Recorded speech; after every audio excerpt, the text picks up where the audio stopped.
I know we normally talk about food and nutrition on this channel, but part of overall health and wellness is self-care and stress management. So that is what we are talking about today. Hey guys, welcome back to my channel. I'm Melissa. If you don't know, if you're new here, we talk about food and nutrition on this channel. Oh yeah, I'm a dietitian. So if you like that kind of stuff, make sure you're subscribed. Like I said, today we are talking about self-care. I think self-care is becoming more of a common topic of conversation, but I feel like a lot of people still don't really realize that taking care of your mental health, managing your stress is a huge part of overall health and wellness. It's not just eating the right food. So today we're going to talk about a few ways in which you can take care of yourself, relieve some stress, manage some stress, all those sorts of things. So the first thing that really helps with stress management is exercise. I feel like if you are someone who has always thought of exercise pretty much only as a way to lose weight, this is a really good way to start thinking of exercise in a more intuitive way that's not centered around weight loss. Exercise can be such a good stress reliever. For instance, when you are stressed, just going out for a walk or lifting some weights or punching a punching bag or having a little dance party by yourself in your kitchen. Whatever way you like to move your body, it boosts your endorphins and it can relieve so much stress. And I find just going to the gym a few times a week and making sure exercise is incorporated into my regular routine just kind of naturally helps me get stressed less easily. It helps me sleep better. It helps me be less anxious. So it really is a form of self-care for me. So next time you're stressed, try moving your body a little. I really think that will help you relieve some of that stress. And if you find that you are kind of chronically stressed, you have a lot of anxiety, I would highly recommend trying to incorporate physical activity into your daily routine, whether, like I said, that is just going out for a walk, doing some dancing in your kitchen, or whatever kind you actually enjoy. Kind of going along with that, my second form of self-care is getting outside. I find that when I'm stressed or when I just need like kind of a mental break, just going outside into the sun for even just 5 minutes can make such a big difference. Getting that fresh air just kind of automatically calms you down a little bit. Not only that, but getting outside is a good way to kind of get away from it all. Just take a minute to yourself. And as hippy dippy as it sounds, I really think there is something to be said for being one with nature, allowing Mother Nature to just kind of do some soothing and relaxing. Also, I feel like when I go outside, I feel particularly grateful. Like I really can go sit outside in my yard and feel the breeze on my face and look up at the blue sky and see the trees and everything and really show a lot of gratitude for the fact that I am able to go sit outside, or that I have this nice yard, or that it's such a beautiful day, or that I get to see my adorable dog sunbathing in the middle of the yard. And having that gratitude is another important part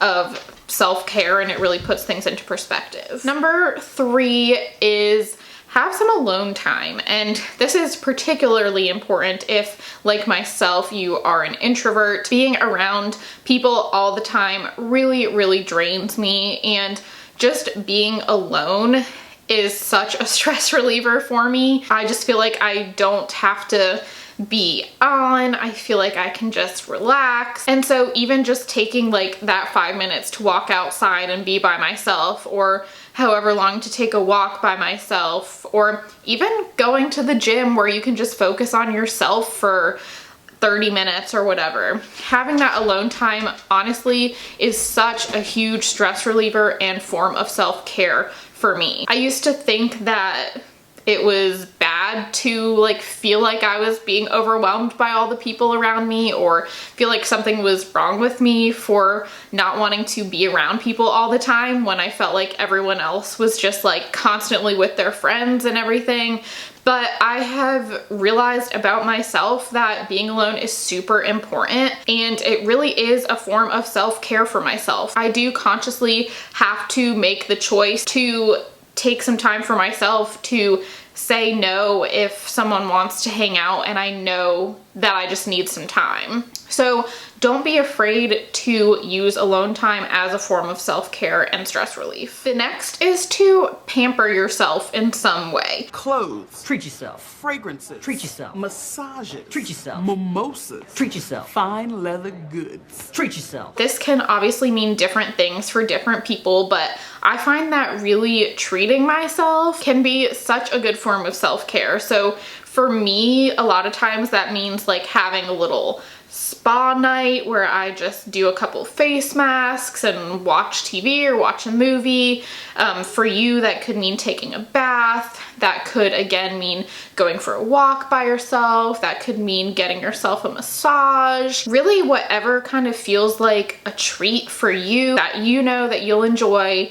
This is such a great form of self-care and stress relief because we all deserve a little pampering, and feeling that just kind of something special that you're doing for yourself can just automatically calm you down a little bit, and again just kind of take your mind off of anything stressful that might be going on. And finally, a really great thing to do to kind of protect your mental health and relieve some stress, deal with some stress, is to switch off. Get off social media for a little bit, and also create boundaries around technology. So if like me, you work from home, or like my fiance, he works somewhere where he's just pretty much always working. Even when he leaves work, he comes home and does more work.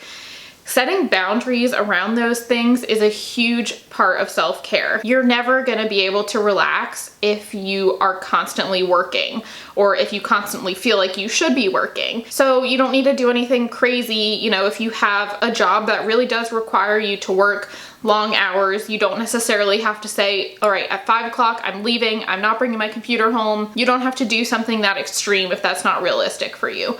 But you know, say an hour before bed, I'm gonna stop working, or even I will not check my emails in bed, or I will not check my emails until I get to work in the morning. Things like that, really creating those boundaries. And same with social media. I'm not gonna look at Instagram before I go to bed, or I like to not look at social media until after I get home from the gym in the morning. So, you know, I'm not laying in bed just looking at social media.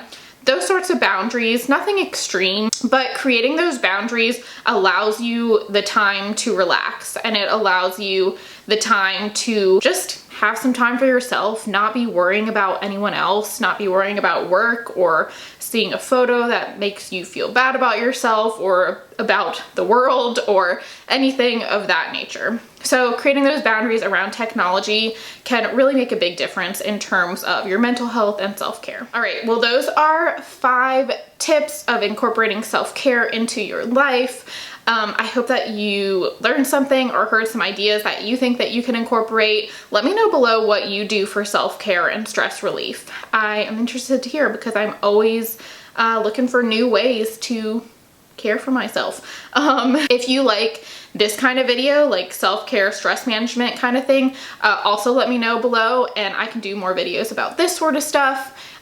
If you liked this video, give it a thumbs up, subscribe if you haven't already, and I will see you next week. Bye.